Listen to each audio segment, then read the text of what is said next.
Hello guys, i-share ko lang itong nabili ko sa online. So wireless switch siya. So, ito yung kanyang switch.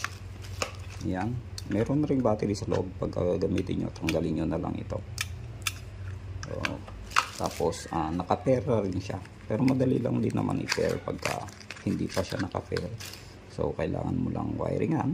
So line neutral. Tapos ito yung line neutral ng load ng output. Yan. Tapos ito yung line neutral na papasok yung power.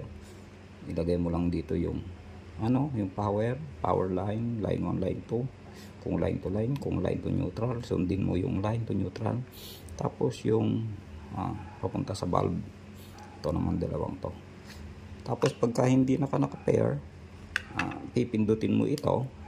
Pagka nagbi-blink na, tsaka mo pindutin itong switch na to, itong wireless switch, magmamatch na sila, magsisync na sila.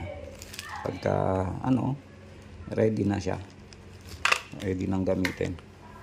Katulad ng itong ilaw namin na yan.